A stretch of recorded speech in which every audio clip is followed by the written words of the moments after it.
Hello, Avery. This is a review of your Chanter lesson from June 2nd, 2023. We'll get right into the 5 things that I want you to practice this week. The first is the 5 grace note exercise, and we're specifically using this as a warm-up, but also as a chance to be really mindful. Just focus on the duration of the grace notes, or excuse me, the height, right? We want to make sure that the height of each one is the same, which means that the sound that we hear is the same. It would go blip, blip, blip, blip, blip, blip, blip, blip, blip, blip, like that for each finger, regardless of which finger it is. And that's a challenge, right? As we know, because the E finger and the F finger don't really like to move this way. So main thing, keeping things relaxed. You might even want to do one of these rounds with your eyes closed to actually listen to the sound that you're making with the fingers, with these grace notes. But let's do a couple rounds together, and being especially careful with the E, or excuse me, the F finger and the E. Okay, ready? So it'll be 1, 2, 1, 2, 3. Ready? And 1, 2.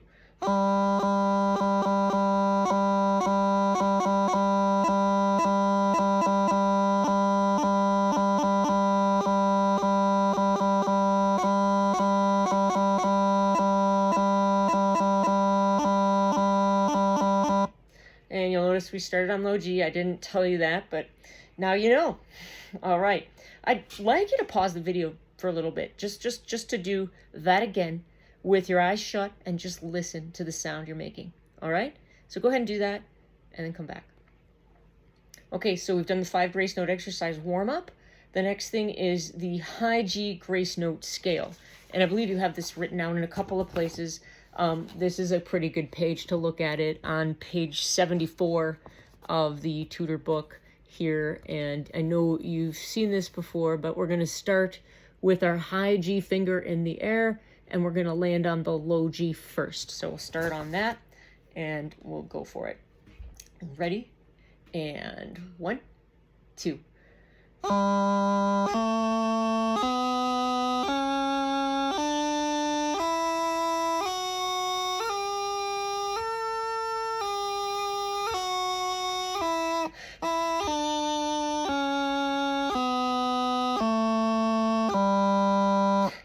If that was too fast for your comfort, that's okay. Pause the video, try it on your own.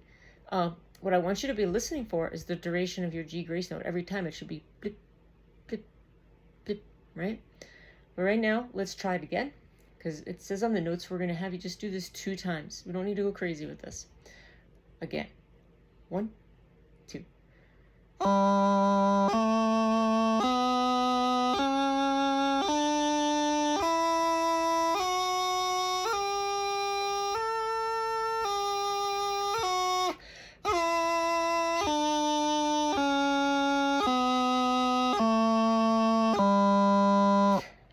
All right, that's the G grace note scale.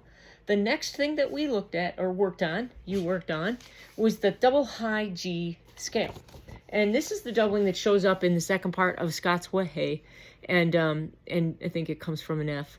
But, you'll notice if you read it literally, right, we play a low A, we play a G grace note to F, and then a G. And the next note is a B, G grace note to F, G. All the doubling is G grace note to F, G. G grace note to F, G. You know the pattern. I know you know this. Just like to call your attention to it in the music every once in a while. So let's go ahead and just start on the low A, the way it's written on the page. And we'll do this not too fast. It'll be like this. Like that. Ready? 1, 2.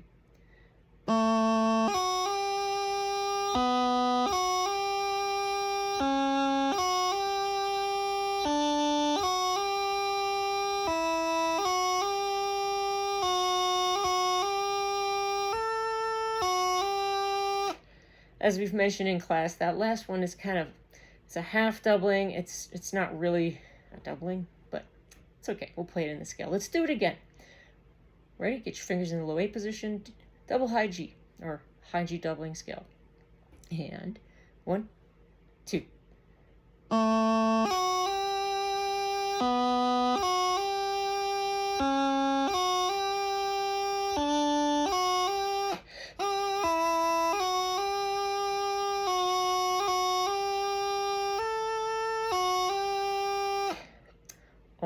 right? If that's not comfortable playing along with me, pause the video, do it on your own.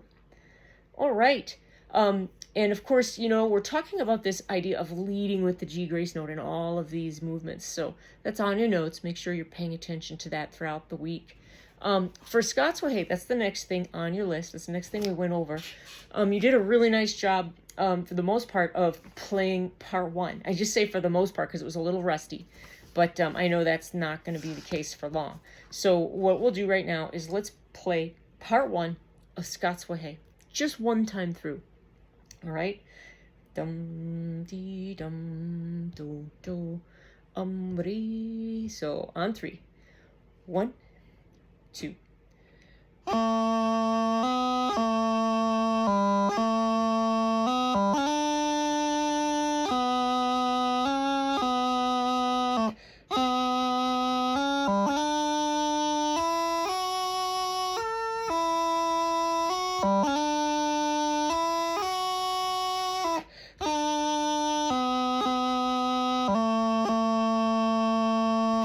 So during the lesson, one of the things that I asked you to think about is how on every downbeat, generally speaking, not all the time, but on most downbeats in tunes, there's going to be a grace note, and it's going to be a G grace note on the downbeats. So there's 2 beats in every bar, right? Dum, dee, dum. And indeed, you can see the G grace note is moving for those 2 main beats. And I was mentioning this because we were talking about letting you be intuitive about the ending phrase, right? Where it goes,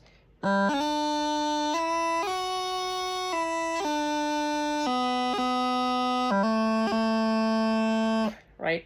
So I would like you to take a moment either now or later on in the video and just pause the video and try that on your own, starting from the D throw part of the ending phrase. You probably don't even need the music for this, but here's part 1 of Scots Wha Hae, and I'm on the 2nd line, and I'm just looking at the D throw and going towards the end. And look at, they're all G grace notes, yeah, on the downbeats. And again, I know you know this, so just go ahead and try that. All right, let's move on to the second part of Scots Wha Hae. And for this one, I would like you to have the music in front of you to refer to, but it's probably not super necessary. I think you can hum this tune already. But again, we're talking about the G grace notes are on every downbeat, right? So essentially that's every other note. Not always, but for the most part. So let's take a moment. We'll do Scots Wha Hae's second part twice through with the repeats following the symbols on the page. Remember, we're starting on an E. That's the and, right? If I say 1 and 2, that's how we'll start it, okay? So let's try it. Scots Wha Hae's second part with repeats. 1 and 2.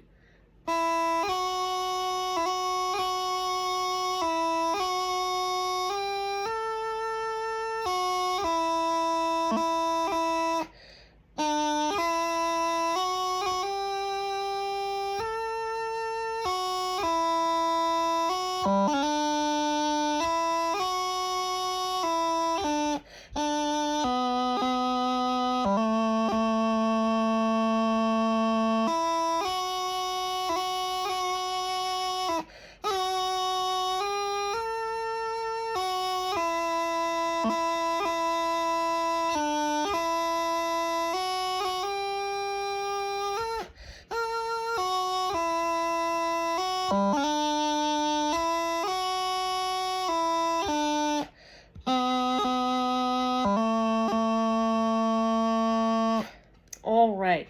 One of the things we talked about in the lesson was the loosening of your fingers. I believe we talked about this, and if we didn't, I'll talk about it now, is we don't want the death grip on the chanter thing, right? We don't want to be gripping it hard, all right? Tightly. Not necessary. And sometimes, even I have to do this to myself sometimes, is remind myself of that. It's like, all right, fingers, we don't have to push really hard, like with this E finger, for example, like smashing it down. I can just play it super lightly. As a matter of fact, I'm going to play a low A here, and then I'm going to just lift the E finger off, right? And feel like when it's covering and when it's not. And there's that sort of transitional sound that doesn't sound good. All right, I'm going to go to that sound, the not pleasant sound. That one.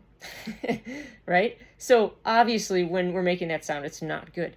But then when I put my E finger down just a teensy bit more, I get the clean sounding low A, right? So I'll do it again. And I ended on a clean sounding low A. I'd like you to try that and just kind of maybe pick 2 fingers a day. Maybe do it with the E and, I don't know, the F or something today. And just try that on your own. Feel that boundary of, okay, the finger's off. It sounds bad. I'm doing the F finger now. Not a great sound, right? And then I go there again, and then I just push, not even push, but like let my finger rest a little bit more on the hole, and then it sounds good. I'm not pushing, right? So I'd like you to experiment with that with your fingers. Kind of convince your brain and your fingers that they don't have to go like that, okay? This is something you should do every day. Just pick 2 fingers every day. All right. I mentioned that because we're going to get on to Cork Hill. It's a brand new tune, right? And it can always feel a little anxious and stuff. There's nothing in here you haven't already done, especially since we went over this in the lesson today. But really, there's nothing in here you haven't done. You've done G to E triplet on low A, a bunch of them, right? You've done a G grace note up to E. You've played all the notes in here. You've done G grace note on E again. Something new, but we learned today or went over today, was a C strike or a C tap. You're on C, you close the chanter briefly to low G and bring it back up. Right? That is in the second bar here. That's what this is. It's a C with a low G tap back to C, or a strike, you could call it, or low G grace note. And then the only, well, that's it. Those are the first 2 bars. So you know the stuff in the first 2 bars. So let's just try it. Bar 1 has the triplet on low A, and then a G grace note up to E, and an F. So here we go. 1, 2.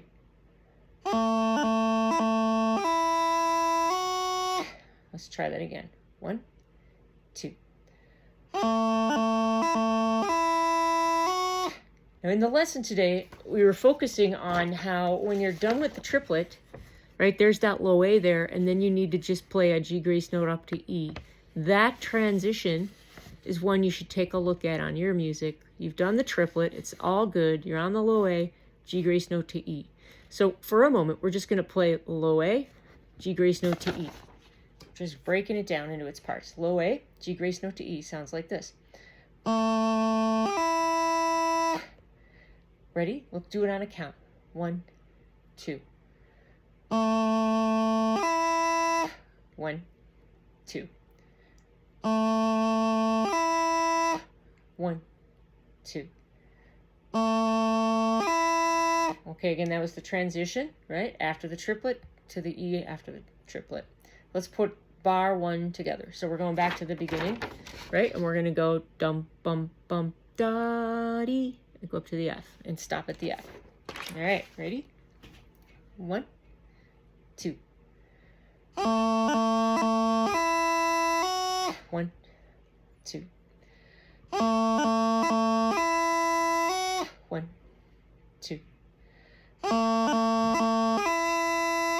1, 2. 1, 2. All right, that is bar 1 of Cork Hill. All right, great job. And if you need to work on anything on your own, stop the video, do it on your own. Otherwise, let's move on to bar 2. Bar 2, you're on the F from the end of bar 1, and you're going to do a G grace note to E, right? So that transition right there, we're going to work on right now. You're on the F, G grace note to E. It's pretty easy, but let's just do it. F, G grace note to E.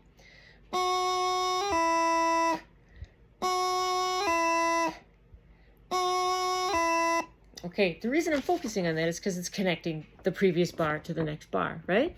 So that's what we just did. F, G grace note to E. Then we play a C and a low G strike on C. So that leads us to this C.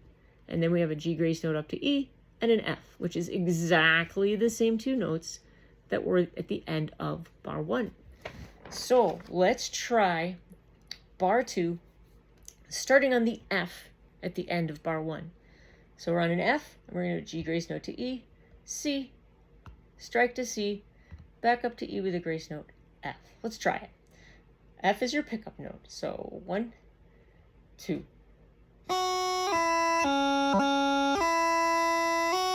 1, 2.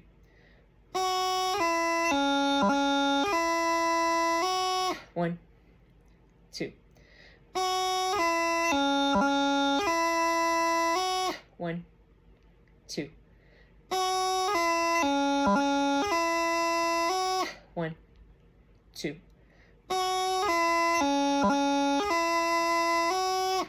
Okay, if you need to stop the video and do it on your own, great, go for it.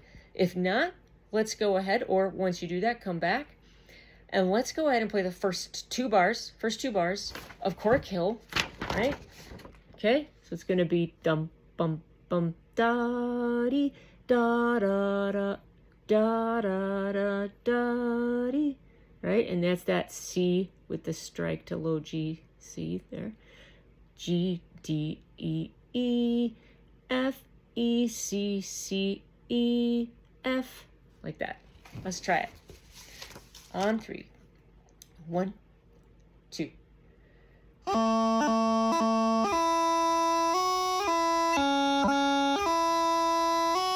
Okay, again. 1, 2.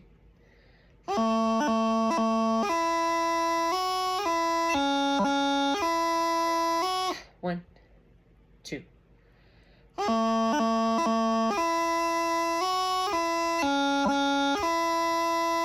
All right.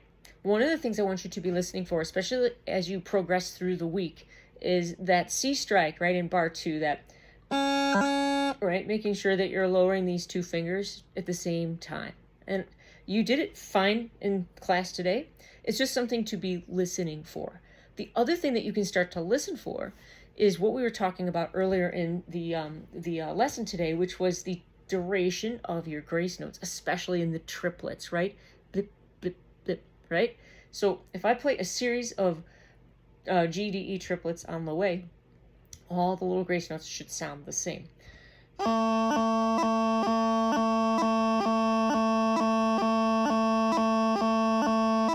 We don't want something where it's like, this is short and then this guy's really big.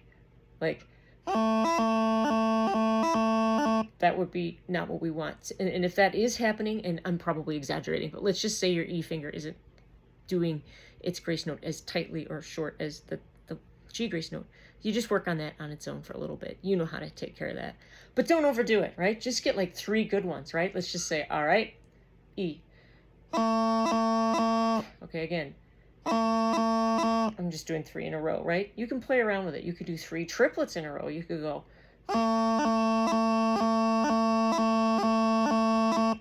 And be like, okay, I'm done. Or make a challenge for yourself. Say, all right, I'm going to do 3 triplets on low A, G, D triplets, and they're all going to be the same. 1, 2.